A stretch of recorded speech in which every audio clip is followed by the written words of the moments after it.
तो hello class 10, कैसे हैं आप सब लोग। आई होप आप सभी लोग अच्छे होंगे। और अब तो समय बहुत कम बचा है अपनी तैयारियों के लिए। तो अब मुझे ये बिल्कुल उम्मीद है, 100% उम्मीद है कि आप जो है अब अपनी तैयारियों पर बहुत ज़्यादा फोकस कर रहे होंगे। ठीक है। देखिए बेटा, अब समय आ गया है कि अब आपके पास यही दिसंबर और जनवरी 2 महीने बचे हुए हैं। नवंबर तो अप्रोक्स खत्म होने को है, 25 हो गई आज। ठीक है। तो अब ये जो दिसंबर और जनवरी, ये 2 महीने आने वाले हैं। इन 2 महीनों में कहीं ना कहीं आपको अपनी प्रैक्टिस को इतना बेहतर करना है कि जो आपके एग्जाम्स होंगे तो उसमें जब आपकी राइटिंग्स हो, सारी चीज़ें हो, तो वो इतनी ज़्यादा एडवांस हो, इतनी ज़्यादा बेहतर हो कि आपको कोई भी समस्या नहीं आए। प्लस कई बार क्या होता है कि हमारे लिखने का तरीका और सामने वाले का समझने में, दोनों में क्या होना चाहिए, मैचिंग होनी चाहिए। तभी कई बार क्या होता है कि मार्क्स डिडक्शन कम होता है। ठीक है। सो हम लिखना कुछ चाहते हैं, लिख कुछ और रहे हैं और सामने वाला समझे कुछ और, तो कहीं ना कहीं बहुत ज़्यादा गड़बड़ हो जाती है। ठीक है। तो इन सारी चीज़ों से बचने के लिए हमने क्या करना है कि हमें अब करना है प्रैक्टिस स्टार्ट। ठीक है। जितनी ज्यादा प्रैक्टिस आप करेंगे उतना ज्यादा बेहतरी आप क्या कर पाएंगे, अपनी आंसर्स को लिखने का तरीका और पॉइंट्स को दिमाग में अरेंज करना और उनको क्वेश्चंस में कैसे अरेंज करना, ये सारी चीजों को समझ पाएंगे आप। ठीक है। तो चलो आज की वीडियो को बिना देर किए हुए शुरू करते हैं। आज की वीडियो का जो कंटेंट रहने वाला है वो ये है कि हम ज्योग्राफी, एक सेकेंड जी, वो क्या है, तो आज की क्लास में हम ज्योग्राफी के कुछ क्वेश्चंस को यहाँ पर क्या करेंगे, डिस्कस करेंगे। ठीक है। ज्योग्राफी के कुछ क्वेश्चंस हैं जिनमें कुछ ऑब्जेक्टिव्स रहने वाले हैं और कुछ नंबर्स के, प्लस ऑब्जेक्टिव्स के साथ साथ उनका रीजंस, प्लस क्या होगा कि दो क्वेश्चंस हैं, दो नहीं एक ही क्वेश्चन है आपके लिए। ठीक है। उस क्वेश्चन के साथ साथ हम एक केस स्टडी को भी क्या करेंगे, सॉल्व करेंगे। ठीक है। तो ये आज की क्लास का टॉपिक रहने वाला है, आज की वीडियो का कंटेंट रहने वाला है। तो बिना देर किए वीडियो को स्टार्ट करते हैं। तो चलो आ जाओ फटाफट से। पहला क्वेश्चन क्या है कि which of the following is a key example of a cooperative sector industry where it is owned and operated by the producers or suppliers of raw materials and has been particularly successful in states like Maharashtra। यहाँ पर पूछा गया है कि ये example जो दिए गए, Tata iron and steel industry, sugar industry, IT industry और ऑटोमोबाइल इंडस्ट्री, इन इंडस्ट्रीज में आप ये वो वाला एग्जांपल बताइए जो कोऑपरेटिव सेक्टर इंडस्ट्री से बिलोंग करता है और ये ज्यादातर सक्सेसफुल कहां पर है, महाराष्ट्र में। ठीक है। तो इसके आंसर्स क्या हो जाएगा, तो 1 2 3 4 और इसका आंसर हो जाएगा द शुगर इंडस्ट्री। क्या हो जाएगा, शुगर इंडस्ट्री। क्या रीजन है, तो रीजन को भी साथ में डिस्कस करते हुए चलेंगे। तो देखो बेटा कि द शुगर इंडस्ट्री एक सेकेंड, तो the sugar industry specially in Maharashtra is a prime example of successful cooperative sector. Sugar industries जो महाराष्ट्र में है वो कोऑपरेटिव सेक्टर का बहुत बड़ा एग्जांपल है। In this model the mills are owned and operated by the sugarcane farmers themselves who pool their resource and share the profit और losses proportionality. ठीक है। यहाँ पर जो फार्मर्स होते हैं वही खुद उन मिल्स को ओन करते हैं, जो भी प्रॉफिट होता है या जो भी लॉस होता है उसे शेयर कर लेते हैं। ठीक है। चलो आगे आ जाओ। सेकंड क्वेश्चन क्या है कि the construction of a large dam on a river leads to excessive sedimentation in their reservoir. Okay, what is the most likely direct impact on this on the river's ecosystem. कई बार क्या होता है कि जो लार्ज डैम्स बन जाते हैं, बड़े बड़े डैम्स बन जाते हैं, तो कई बार क्या होता है कि सेडिमेंटेशंस, पत्थर वगैरह जमा होना शुरू हो जाते हैं। तो इनसे रिवर्स के इकोसिस्टम में क्या इफेक्ट पड़ता है, तो देखो पहला है इम्प्रूव्स वाटर क्वालिटी डाउनस्ट्रीम। जब पानी वहां से नीचे बहते हुए जाता है ये उसकी क्वालिटी अच्छी हो जाती है। या creates better habitats for aquatic life, जंगल जो पानी के जीव है उनके लिए एक अच्छा इन्वायरमेंट क्रिएट हो जाता है क्या। तीसरा, increase in natural fertility downstream, क्या नीचे की तरफ जब फ्लो होता है तब फर्टिलिटी बढ़ जाती है नेचुरल। या चौथा, result in poorer habitats and hinder migrations. बताओ क्या होगा इसका फटाफट से, तो इसका बेटा होगा आंसर कि result in poor habitats and hinder migrations. Reason क्या है, तो रीजन डिस्कस करते हैं। देखो बेटा कि damming reverse affect natural flow causing excessive sedimentation in their reservoir. जब क्या होगा कि ये जो फ्लो बंद होगा तो कहीं ना कहीं सेडिमेंटेशंस का डिपॉजिट होना बहुत ज्यादा बढ़ जाएगा। This result in rockier streams bad downstream degrading the natural habitat. And the last point, it fragments the river making it difficult for aquatic fauna to migrate specially for swimming. ठीक है। सो यहाँ पर क्या होगा कि जब फ्लो नहीं हो पाएगा पानी का या फिर ये सेडिमेंट्स बढ़ने ज्यादा शुरू हो जाएंगे तो एक्वेटिक लाइफ जो है वो कहीं ना कहीं बहुत ज्यादा इससे ज्यादा परेशान हो जाएंगे, बहुत ज्यादा क्या हो जाएंगे, परेशान हो जाएंगे और उनका जीवन जो है वो पूरी तरीके से प्रभावित हो जाएगा। ठीक है, नेक्स्ट क्वेश्चन देखो, based on your understanding of fibre crops, ठीक है, which of the following is known as the golden fibre. ये तो one of the easiest question है, वन ऑफ द इजीएस्ट, सबसे सिंपल। ये तो हम बचपन से पढ़ते आ रहे हैं कि गोल्डन फाइबर किसको कहा जाता है। तो गोल्डन फाइबर बेटा सिंपल, ना कॉटन को कहा जाता है, ना हेम्प को कहा जाता है, ना सिल्क को, किसको कहा जाता है, जूट को। ठीक है, जूट को क्या कहा जाता है, गोल्डन फाइबर कहा जाता है। प्लस इसके बारे में एक पॉइंट यहाँ पर बताया गया कि इसे हाई टेम्परेचर की और फर्टाइल सॉइल की जरूरत होती है, ठीक है, तभी ये ग्रो कर पाता है। अब इसके आगे का एक्सप्लेनेशन देख लेते हैं। तो जूट जो है उसको हम ऐसा गोल्डन फाइबर कहते हैं। It is a cash crop that grows well in flood plains where soils are renewed everywhere. ये उन प्लेन्स में ज्यादा ग्रो की जाती है जहां पर सॉइल जो है हर साल रिन्यू होती रहती है। It requires high temperature during the time of its growth. जब ये ग्रो करता है तब इसे बहुत ज्यादा टेम्परेचर की जरूरत होती है। और बेसिकली सबसे ज्यादा कहां पर ये ग्रो किया जाता है, तो हुगली बेसिन एंड वेस्ट बंगाल, ठीक है, यहां पर इसको ज्यादातर ग्रो किया जाता है। Clear, next question. अगर according to the land use data of India देखा जाए तो क्या परसेंटेज है इंडिया का जो कि किसके लिए अवेलेबल है, प्लेन्स के लिए। तो मैं तुम्हें बताता हूं कि 30% एरिया जो है वो माउंटेन्स में है, ठीक है, और 27% एरिया जो है वो प्लेट्यूज में है। तो अब प्लेन एरिया के लिए कितना बचा, तो तुम अपने आप डिसाइड करके बता दो।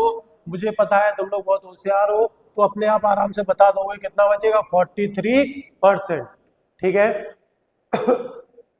India has land under a variety of relief feature. About 43% of the land area is plain.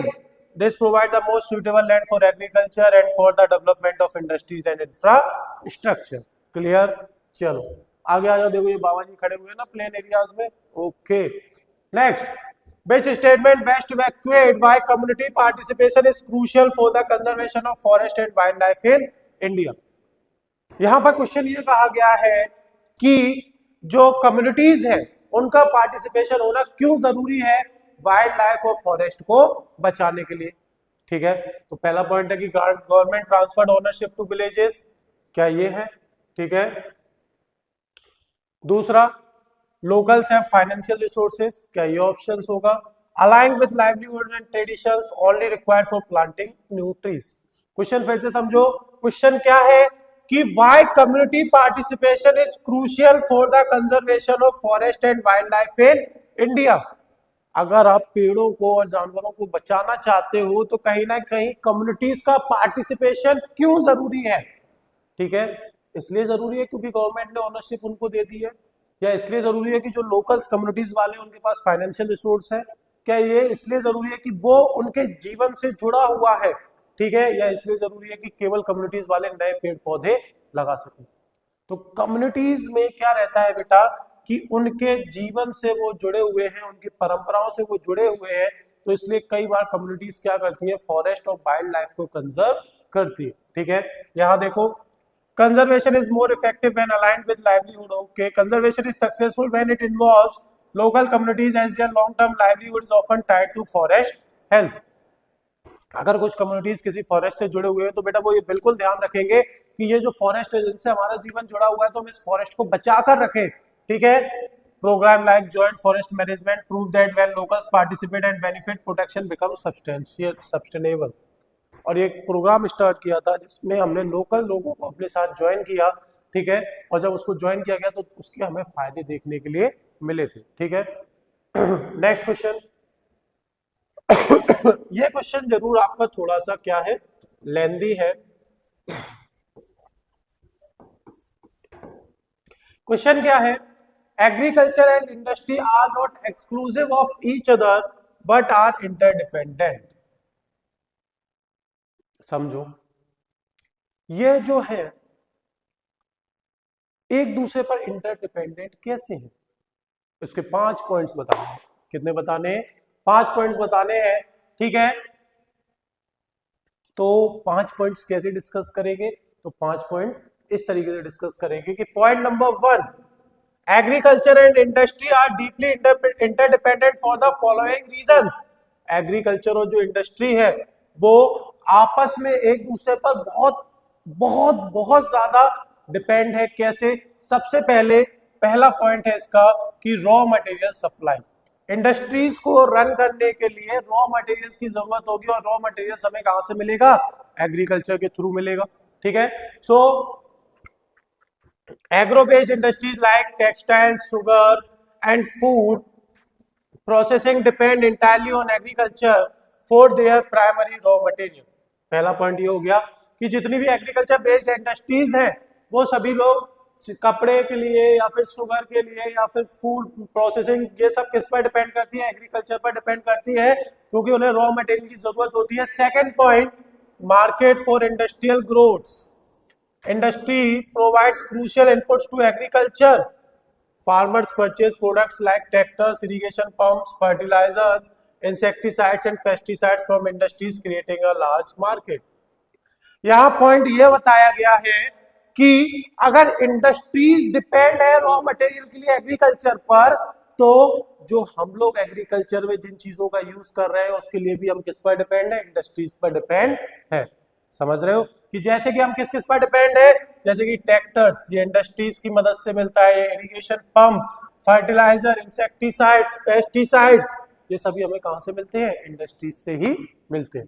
ठीक है, तो इंडस्ट्रीज अगर एग्रीकल्चर पर डिपेंड है तो एग्रीकल्चर भी किस पर डिपेंड है? इंडस्ट्री पर डिपेंड है। सेकेंड पॉइंट, सेकेंड आपका यहीं से हो गया था, सेकेंड पॉइंट यहां से स्टार्ट हो गया था। ठीक है, मार्केट फॉर इंडस्ट्रियल गुड्स। ठीक है, तीसरा, इंक्रीज्ड एग्रीकल्चर प्रोडक्टिविटी। ठीक है, इंडस्ट्रीज की मदद से हम अपनी एग्रीकल्चर का जो प्रोडक्शन है वो कहीं ना कहीं बढ़ा सकते हैं। जैसे देखो कि the manufacturing industry has helped agriculturist in increasing their production and efficiency by providing modern tools and inputs. आप एग्रीकल्चर का प्रोडक्शन बढ़ा सकते हो इंडस्ट्रीज की मदद से, और ऐसा हो रहा है कि जो मैन्युफैक्चरिंग इंडस्ट्रीज है वो एग्रीकल्चरिस्ट्स को कई सारी ऐसे मॉडर्न टेक्नोलॉजी या फिर मॉडर्न टूल्स और ऐसे मॉडर्न चीजें प्रोवाइड करवा रही है जिनसे कहीं ना कहीं उनका प्रोडक्शन क्या हो रहा है? बढ़ रहा है। ठीक है, fourth, employment and reduce dependence. ठीक है, manufacturing industries reduce the heavy dependence of the population on agricultural income by providing them with alternatively job in the secondary and tertiary sector। और इसके अलावा वो क्या कर रहे हैं? इंडस्ट्रीज क्या कर रही है कि जो ज्यादातर लोग एग्रीकल्चर पर डिपेंड रहते थे उसको क्या कर रही है? खत्म कर रही है, मतलब वो खुद ही जॉब प्रोवाइड करवा रही है। ठीक है, fifth, transport and processing. The development of industrial sectors like transport helps farmer move their produce to markets, while food processing industries add value to agricultural products, increasing farmers income। ठीक है, transport और processing, इन दो चीजों की वजह से, सबसे पहले ट्रांसपोर्ट की वजह से, ट्रांसपोर्ट की वजह से क्या है कि फार्मर्स जो है वो अपने सामान को मार्केट में बेचने के लिए ले जा पा रहे हैं। ठीक है, जबकि फूड प्रोसेसिंग जो इंडस्ट्रीज है वो कहीं ना कहीं क्या कर रही है? एग्रीकल्चर प्रोडक्ट्स में processing industries add value to agricultural products. जो भी एग्रीकल्चर प्रोडक्ट्स बनकर आता है उसको, उसकी कीमत को थोड़ा सा बढ़ा देती है, जिससे कहना कि फार्मर्स की जो इनकम है वो भी क्या हो रही है? बढ़ रही है। तो यहाँ पर ये 5 पॉइंट्स थे कि रॉ मटेरियल सप्लाई, जो कि एक सेकंड रुकना, यहाँ देखो तो ये 5 चीजें आपको देखने के लिए मिलेंगी। सबसे पहला जो पॉइंट था वो ये था कि एग्रीकल्चर से हमें रॉ मटेरियल की सप्लाई होती है इंडस्ट्रीज के लिए। ठीक है, दूसरा पॉइंट ये था कि market for industrial goods, industries में अगर कोई चीज बन रही है तो उसको बेचने के लिए मार्केट कहाँ किसके द्वारा मिलेगा? एग्रीकल्चरिस्ट्स के द्वारा मिलेगा। तीसरा पॉइंट, इंक्रीज्ड एग्रीकल्चरल प्रोडक्टिविटी। ठीक है, एग्रीकल्चर से प्रोडक्शंस को बढ़ाना वो भी इंडस्ट्रीज की हेल्प से। ठीक है, चौथा, एम्प्लॉयमेंट एंड रिड्यूस डिपेंडेंस। ठीक है, एम्प्लॉयमेंट इंडस्ट्रीज से मिलता है और एग्रीकल्चर पर लोग ज्यादातर कम डिपेंड होना शुरू हो गए। ठीक है, and the fifth point is transport and processing. अगर आप किसी चीज को ट्रांसपोर्ट कर रहे हैं फील्ड से और उसको प्रोसेस कर रहे हैं, तो इसमें भी इंडस्ट्रीज क्या कर रही है, आपकी हेल्प कर रही है। ठीक है, तो एग्रीकल्चर और इंडस्ट्रीज जो है वो आपस में एक दूसरे पर डिपेंड है। क्लियर? चलो, last question of the day, the question is related to the case study. ठीक है, केस स्टडी से रिलेटेड क्वेश्चन है। देखो, we all appreciate the strong dependence of industry and agriculture upon mineral deposit. ये तो कोई शक ही नहीं है। ठीक है, पर इसको सॉल्व करने से पहले हम ये थोड़ा सा क्वेश्चंस को इनके पढ़ लेते हैं। पहला क्वेश्चन क्या है कि why are mineral resource consider finite and non renewable. हम मिनरल रिसोर्सेज को फाइनाइट और नॉन रिन्यूएबल क्यों कंसीडर करते हैं? ठीक है, आ जाओ फटाफट से। तो देखो, we all appreciate the strong dependence of industries and agriculture upon mineral deposit. Okay, clear. However, the total volume of workable minerals deposit is an insignificant fraction, merely 1% of the earth crust. Okay, we are rapidly consuming minerals resources that require millions of years to be created and concentrated. The geological process of minerals formation are so slow that the rates of replenishment are infinitely small in comparison to the present rate of consumption. Mineral resources are therefore finite and non-renewable. Continued extraction of ores lead to increasing cost as minerals extraction come from greater depth along with a decrease in quality. In this context, a concreted effort has to be made in order to use our mineral resources in a planned and substantial manner. This involves using improved technologies to allow the use of low-grade ores at low cost, recycling of metals using scrap metals, and finding other substitutes. Clear? ये पूरा आप लोग इसको पढ़िए ध्यान से, और फिर इसके बाद ये जो क्वेश्चन पूछा गया है कि why are mineral resources consider finite and non renewable. हम मिनरल रिसोर्सेज को कम फाइनाइट और नॉन रिन्यूएबल क्यों मानते हैं? तो देखो बेटा, यहाँ पर एक तो आंसर इसका यहां से मिलेगा आपको कि the geological process of minerals formation are so slow that the rate of replenishment are infinitely small in comparison to the present rate of consumption. ठीक है, जो मिनरल्स के बनने की जो प्रोसेस है वो कहीं ना कहीं बहुत ज्यादा कम है। ठीक है, स्लो है। ठीक है, और हम उनका कंजम्पशन जो कर रहे हैं वो काफी तेजी से कर रहे हैं। ठीक है, second, What is a major consequence of the continued extraction of ores? अगर आप ores को लगातार निकालते रहोगे, एक्सट्रैक्शन करते रहोगे, तो उसका आपको क्या परिणाम मिलेगा? तो उसका परिणाम आप देखो बेटा यहां पर मिलेगा कि continued extraction of ores leads to increasing cost as mineral extraction comes from greater depths along with a decrease in quality. ठीक है, this is the answer of your question number second, answer number 2। ठीक है, मिल गया। यहां से होगा, sorry. Continued extraction of ores leads to increasing cost as minerals extraction comes from greater depths along with a decrease in quality. Clear? अब आगे आ जाओ last question कि a concreted effort has to be made in order to use our mineral resources in a planned and substantial manner. Analyze the importance of this statement.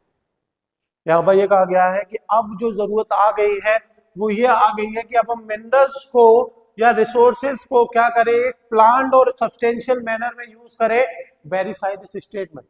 ठीक है, तो चलो इसका और दो आंसर्स तो हमने ढूंढ के लिए, और इसका जो आंसर है वो मैं आपको थोड़ा सा एक्सप्लेन करता हूं ब्रीफली। बट उससे पहले आप ये जो फर्स्ट वाला आंसर था जो मैंने अभी आपको वहां पीछे भी बताया था, सेकंड वाला भी बताया, तो फर्स्ट वाला आप यहां से पढ़ सकते हो। देखो, because the geological process of their formation are extremely slow and the current rate of consumption are much faster than their rates of replenishment. That's why minerals are considered as finite and non-renewable. ठीक है, इन तीन वजहों से हम क्या करते हैं, minerals को फाइनाइट और नॉन रिन्यूएबल कंसीडर करते हैं। ठीक है, ये दो तीन पॉइंट्स की वजह से। सेकंड आंसर क्या था कि a major consequence is increasing cost of यहां से एक सेकंड रुकना जरा। यहां पर क्या था, extra cost leads to extra cost mineral extraction. ठीक है, तो उसी का आंसर वो वहीं से आपको मिल जाएगा। चलो, अब ये थर्ड वाला जो पॉइंट है उसको समझो। This statement is important because our mineral deposits are valuable but short lived. ठीक है, जितने भी मिनरल्स हैं आपके पास वो सभी कहीं ना कहीं वैल्यूएबल है, पर जैसा आप उनका कंजम्पशन कर रहे हो इस हिसाब से अगर देखा जाए तो वो कहीं ना कहीं समय के साथ खत्म हो जाएंगे। ठीक है, सो आप plan A substantial approach involving recycling using substitutes and improving technology is crucial to ensure that these resources are available for future generation and to minimize the environmental damage and economic cost associated with their extraction। अगर आप इन minerals के extraction को या आप कहो आप जिन minerals को use कर रहे हो अगर आप इनको रिसाइकल करना शुरू कर दो, पहला पॉइंट, या फिर उनका कोई सब्स्टिट्यूट यूज करना शुरू कर दो, तो ये माइट भी पॉसिबल है कि इन फ्यूचर आपको ये रिसोर्सेज देखने के लिए मिल जाएंगे। ठीक है, जैसे एक डीजल पेट्रोल है जिसका हमने एक सब्स्टिट्यूट इथेनॉल यूज करना शुरू किया है। ठीक है, तो इट माइट बी पॉसिबल कि इन फ्यूचर हम इसको भी देख सकते हैं। ठीक है, कि फ्यूचर तक ये बने रहेंगे, वरना कंजम्पशन जो है वो हम एक्सट्रीम लेवल पर कर रहे हैं इनका। ठीक है, तो चलो आज की वीडियो में जो हमने क्वेश्चंस डिस्कस किए और जो पॉइंट्स हमने डिस्कस किए उनको आज हम यहीं पर रखते हैं, ज्यादा वीडियो को लंबा नहीं करते हैं। नेक्स्ट क्लास जो रहेगी उसमें क्या है, हम हिस्ट्री के क्वेश्चंस को डिस्कस करेंगे। ठीक है, हिस्ट्री के क्वेश्चंस लेकर आएंगे। कंप्लीट डिस्कशन चल रहा है, अभी कोई प्रॉपर एक टॉपिक से नहीं चल रहा है, कंप्लीट अभी हम डिस्कस कर रहे हैं। तो हिस्ट्री के कुछ क्वेश्चंस लेके आएंगे, कुछ पॉइंट्स लेकर आएंगे। हाँ, अभी ज्योग्राफी में जो है वो मैप पॉइंटिंग नहीं की गई है, मैप पॉइंटिंग एक साथ करवाई जाएगी। हिस्ट्री के जो पॉइंट्स हैं, हिस्ट्री के जो क्वेश्चंस हैं, पहले उनको हम कल की वीडियो में डिस्कस करेंगे, उसके बाद इकोनॉमिक्स, फिर सिविक्स। ठीक है, ऐसे करके ये सीरीज जो है चलती रहेगी जिसमें कई सारे क्वेश्चंस को हम डेली बेसिस पर सॉल्व करते जाएंगे। ठीक है, इसके साथ साथ क्वेश्चंस तो मैं लाता ही हूँ, उनके आंसर्स भी उसके साथ लाता हूँ। तो अगर आपको कहीं ना कहीं अगर उनको लिखना हो तो आप उनको लिख भी सकते हैं, उनमें ना कोई ग्रामेटिकल एरर है ना ही कोई वर्ड वाइज एरर है। ठीक है, तो चलो मिलते हैं नेक्स्ट वीडियो में, तब तक अपना ध्यान रखिए और पढ़ते रहिए।